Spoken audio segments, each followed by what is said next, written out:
What's up everyone, John Renger from Techno Buffalo here at an unboxing of the latest iPhone to come out of Apple. This is the iPhone 6. It's bigger than last gen, it's got a lot more power and a ton of new features. Let's go ahead and unbox it and see if it lives up to the hype.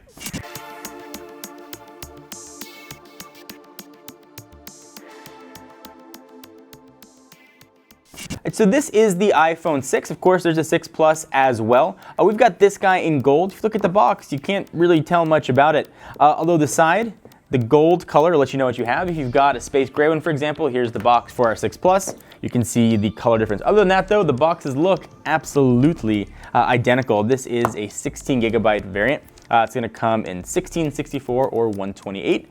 We will bring back our old friend, the obligatory, the unnecessary, hope I don't start bleeding on camera, unboxing knife. Go and see what this guy looks like. I had a chance to take a look at both iPhones at Apple's launch event in Cupertino about a week and a half ago. Though by the time you watch this video, maybe it was 2 weeks ago, 3 weeks ago, a month ago, a year ago. I don't know. I just went back and watched my 5S unboxing yesterday to see what it looked like, just to make sure we kept things consistent. So you've got the plastic, I think, ready to go off this thing. There are some key differences here with the 6 and the 6 Plus, primarily in the camera and the battery department. This has digital image stabilization, whereas the 6 Plus has optical image stabilization. Obviously, the size difference as well. We'll talk about all that. So here is the phone. It looks absolutely identical to our dummy unit that we had for a few months. So here is the iPhone 6. Push it off to the side for a real quick second. See what else we're gonna have inside of the box. We've got the EarPods, the wall wart, which is the same design that we had, and we've got a lightning cable with just a regular one-way USB port. You can't reverse it like we had rumored. Inside of the Design by Apple in California envelope, we've got things. We've got some Apple stickers, some iPhone 6, tips and tricks. Doesn't say fingertips though, like they used to. But that's not why you're here. You're here for this guy. This is the iPhone 6 and it feels ridiculously light. It feels like they didn't put the battery inside of it. Let's go ahead and peel this off. Always satisfying. Boom. And now we've got the iPhone 6 unsheathed. I'll go ahead and power it on and run through some specs. So you've got now a larger 4.7-inch screen. It's up from the 4-inch that we saw on the 5 and the 5S. It's got a resolution of 1334 by 750, which gives it a PPI of 326. If you're saying to yourself, the 326 PPI sounds familiar, it's because it's the same PPI as we saw in the last generation Retina screen, so on the 5 and then the 5S. It's going to weigh a really light 4.55 ounces or 129 grams. It is 6.9 millimeters thick or 0.2 thinner than the 6 Plus. Kind of cool. It's got something called dual domain pixels, which is supposedly going to give you a wider viewing angle, which should help. Powering it is the new A8 chip with 64-bit architecture. It's got the M8 Motion coprocessor in there, so you can tell if you're walking upstairs and all that kind of stuff for elevation.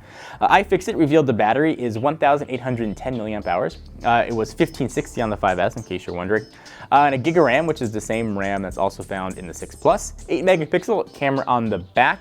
It does have focus pixels though, which is supposedly going to give you way faster autofocus. And we heard rumors that Sapphire is going to be used on the phone, but only place it's being used is on that lens cover. It does have digital image stabilization as opposed to optical, which the 6 Plus has. It does, of course, 1080p video at either 30 or 60 frames per second. Slow-mo at either 120 or 240. It's got a camera up front as well. It's a 1.2 megapixel job.